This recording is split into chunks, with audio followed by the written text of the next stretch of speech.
Here with fourth-year head coach Brooke Stoehr, Northwestern State women's basketball coach. Good start to conference play, 5-1. We talked about it. You were 7-1 last year. Didn't maybe end conference the way you wanted to. What are the lessons you can take from that into extending this good start? Well, I think the biggest thing is we've been able to go on the road and get a couple of wins, but it doesn't change our approach and our mentality every single day of we've got to get better. I don't think this team is anywhere near where it can be as offensively and defensively for that fact.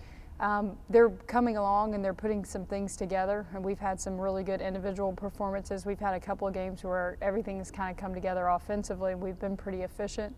But for us, it's take one game at a time. And I know that sounds really cliche and coach speak, but it's true. If we can just approach every single day about getting better, which is what we've tried to do the last couple of years, we want to be playing our best basketball in March. And we've been able to do that, and hopefully we can continue to sustain some success and during the regular season and continue to get stronger. You head to a couple of places this week in Nicholls and McNeese where traditionally are tough places to win.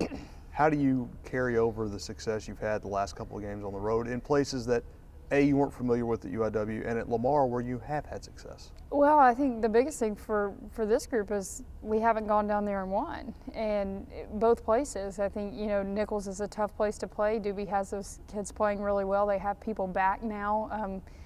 Charles missed a lot of the non-conference, and she's back in the lineup. McCarthy's back.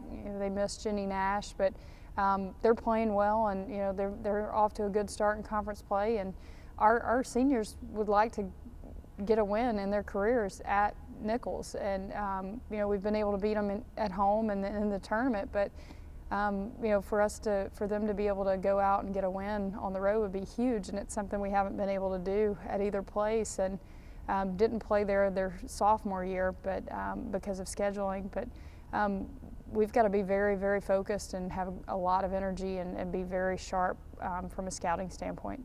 You mentioned Coach Playson, what she's done down there, and you know what it's like to get players back and healthy, and what that does for a team's confidence. Absolutely. And McCarthy was, tremendous couple of years, to start her career, and has been really banged up the last couple of years and hasn't been able to play. And I know they're excited to get her back on the floor, and with her experience and her ability, and just gives them an added scoring threat and a lot of energy.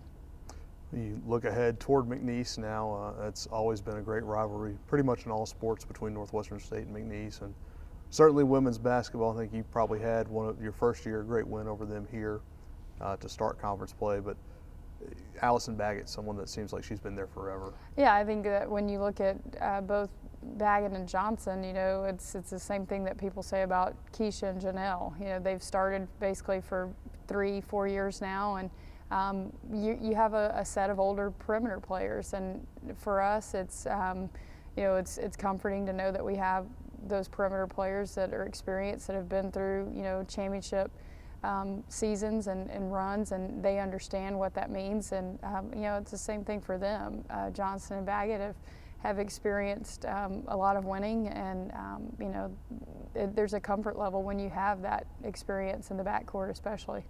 Usually makes for a good matchup, and certainly down there last year was an overtime game, and always seems to be, with the exception of the game here last year where it was a very big win for you guys point-wise, usually a very tight game that is decided by those veterans. It is. Brooks is going to have them well prepared, and they're going to come out and execute. They're going to score the basketball. They're a very good offensive team, and we've got to do a great job in transition. We've got to find them on the three-point line and really try to limit their clean looks at the three, and then we've got to rebound the basketball. I think that their posts are very active, and they're going to move around and go pursue the ball. We've got to do a great job of keeping them off the glass and not allowing second chance points. Well, you've talked about their post. Your post certainly coming along.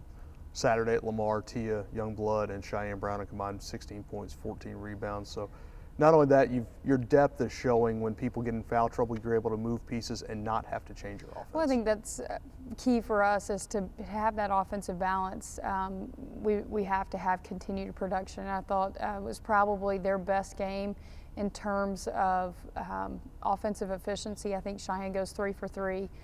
Tia shoots a high percentage. Emerald's 2 of 3. Nay Sanko comes in and gets a couple of boards, or 2 offensive boards, has a putback. So if we can collectively get good production from that group, I'm very pleased with that. I think that their growth has been fun to watch. I think we still have a long way to go, and that's exciting because I think that this group can be pretty solid when we get to March, and I'm excited about their desire to get better, and that's been fun to coach and fun to watch. All right, thanks, Coach.